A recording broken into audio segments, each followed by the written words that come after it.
আসসালামু আলাইকুম সবাইকে। এরই মাঝে আলহামদুলিল্লাহ বাগানে কিন্তু অনেক সবজি প্রতিদিনই হারভেস্ট করছি। আজকে আমি আমার বেগুন গাছের কিছুটা যত্ন করব। সেই যত্নগুলোই আপনাদের সাথে শেয়ার করব। যা কিনা আমাদের গাছগুলো বেড়ে ওঠার সাথে সাথে সেগুলোর কিন্তু কিছু ছোটোখাটো যত্ন করা খুবই প্রয়োজন। যারা নতুন গার্ডেনার আছেন আশা করি তাদের কাছে আমার আজকের ভিডিওটি কিছুটা উপকার আসবে। আলহামদুলিল্লাহ গাছগুলো অনেক তরতর করে বেড়ে উঠেছে। এই অবস্থায় যখন আপনার বেগুন গাছে অনেক পাতা দেখতে খুবই ভালো লাগলেও এই পাতাগুলো কিন্তু কিছুটা কেটে দিতে হবে। অনেক সময় দেখা যায় যে বড় বড় পাতা, খুব বড় বড় পাতা মানে মনে হচ্ছে যে গাছটা খুবই হেলদি আছে, এটা ঠিক আছে, কিন্তু এই যে পুরনো পাতাগুলো সেগুলো যেমন কেটে দিতে হবে, ঠিক তেমনিভাবে কিছুটা নিচে থেকেও কিন্তু আলো বাতাস যেন আসে গোড়াটার দিকে, সেটাও খেয়াল রাখতে হবে। আর বেগুন গাছের সবচেয়ে বড় যে প্রবলেম সেটা হচ্ছে এফিড পোকা। দেখা যায় যে খুব চোখ কান খোলা রাখতে হয় যে কোনোভাবেই যেন সেখানে পোকা না আসে। আমার এই বাকেটগুলো মোটামুটি কালো বাকেট। যারা নতুন গার্ডেন আছে চেষ্টা করবেন যে মোটামুটি একটা মিডিয়াম সাইজের কন্টেনার নিতে, যাতে আপনার গাছগুলো খুব সুন্দরভাবে শিকড় বিস্তার করে বেড়ে উঠতে পারে। এখানে অনেক ঘন পাতা, এগুলোকে কিছুটা ছেটে দেব যাতে নতুন নতুন শাখা পোশাখা আসতে পারে, এবং সেই সাথে বড় পাতাগুলোকে মাঝে মাঝে দেখতে হবে উল্টে পাল্টে যে সেখানে কোনো পোকার ডিম পেড়েছে কিনা। কারণ এখন চারদিকে কিন্তু সামারের সাথে সাথে বিভিন্ন ধরনের মৌমাছি যেমন আসে তেমনি মাছি পোকাও কিন্তু আসে, যা এসে আমাদের পাতাগুলোর মধ্যে এভাবেই কিন্তু এগিং করে যায়, এবং তারপরে একদিনের মাথায় কিন্তু পুরো গাছটা ভরে যায়। অনেক সময় বোঝা যায় না, সেখানে সবুজ কালার থাকে, একেবারেই আমরা বুঝতে পারি না যে সেটা আসলে কি।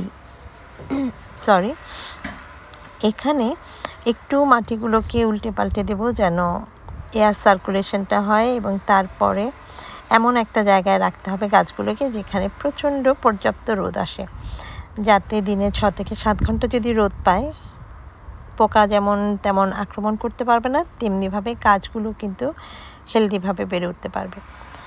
এখানে এই যে ছোট ছোট পাতাগুলো নিচে থেকে আমি কেটে দিচ্ছি, এটা খুবই জরুরি আমাদের বেগুন গাছের ক্ষেত্রে।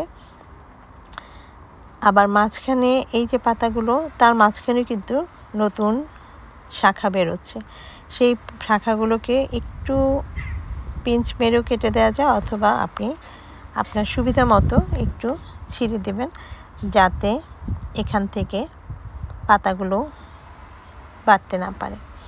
এ ধরনের কিছু টুলস পাওয়া যায় যেগুলো দিয়ে আমরা খুব হালকা মতো এভাবে যদি একটু খুঁড়িয়ে দিই তবে কিন্তু খুব ভালো এয়ার সার্কুলেশন হয়। আর খুব জোরে দেওয়া যাবে না, দেখা যায় শিকড় ছিঁড়ে যেতে পারে। 2-3 দিন ভালো থাকবে গাছটা, তারপর গাছটা আবার নষ্ট হয়ে যাবে, কারণ যদি রুটটা ছিঁড়ে যায়। এখানে খুব যে বড় পাতাগুলো আছে সেই পাতাগুলোকে প্রথমে আমি ছিঁড়ে ফেলবো বা কেটে ফেলবো। অনেক পুরনো পাতা হয়ে গেছে এবং অনেক বড়। এই পাতাগুলো কিন্তু উপর থেকে কেটে ফেলবেন না, নিচে থেকে সিস্টেমে কাটতে হবে, এবং দেখতে হবে যে আলো বাতাস যেন আসতে পারে। এই পাতাটা কিন্তু অনেক পুরনো, সেজন্য আমি এটাকে কেটে ফেলেছি। অনেক সময় দেখা যায় স্লাগ আসে এবং বিভিন্ন ধরনের পোকা পাতাগুলো খাওয়া শুরু করে। বেগুন গাছের ক্ষেত্রে খুব ভালো মতো চোখ রাখতে হয় যেন কোনোভাবেই পোকার আক্রমণ না হয়। এখান থেকে এখানেও কিন্তু ভেতরে ভেতরে অনেক ছোট ছোট পাতা, এগুলো আমার গাছের পুরো শক্তি নিয়ে নেবে যাতে উপর দিকে গাছটা বাড়তে না পারে।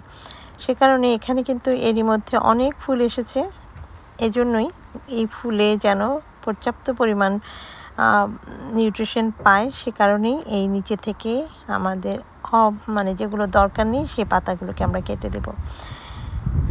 অনেক সময় দেখা যায় যদি পুষ্টিটা ভালো না পায় তবে কিন্তু ফুল আসার পরেও ফুলগুলো ঝরে যাবে। সেজন্যই বেগুন গাছের ক্ষেত্রে খুব বেশি যত্ন নিতে হয়। আমি যেহেতু অর্গানিক বাগান করি, আমি সবসময় অর্গানিকভাবেই মাটিটা প্রস্তুত করে তারপরে গাছগুলো লাগাই, এবং যখন আমরা পানি দেব তখন খুব ভালো মতো ধুয়ে দিতে হবে। কোনোভাবেই যেন সেখানে মাছি বসলেও সেখানে মাছির ডিম না থাকে। এই যে নিচে দিয়ে খুব সুন্দরভাবে কিন্তু হালকা হয়ে গেছে। এরপর আমি আবার অর্গানিকভাবে কিছুটা মাটি দিয়ে দিচ্ছি। আজকে যখনই পাতা কাটবেন চেষ্টা করবেন কিছুটা এক্সট্রা খাবার দিতে, যেন গাছগুলো তার যে একটা হঠাৎ একটা শকে চলে গেছে সেটা যেন সে কিছুটা কভার করতে পারে।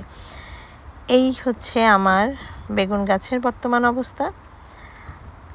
আপনাদের সাথে পরবর্তীতে আমি এখানে কি খাবার দিচ্ছি এবং কিভাবে এর দ্বিতীয় ধাপে যত্ন করছি সেটাও শেয়ার করব। আশা করি আপনাদের কাছে আমার আজকের ভিডিওটি ভালো লাগবে। ভালো লাগলে প্লিজ লাইক, কমেন্ট, শেয়ার করতে ভুলবেন না। Thanks for watching. আল্লাহ হাফেজ।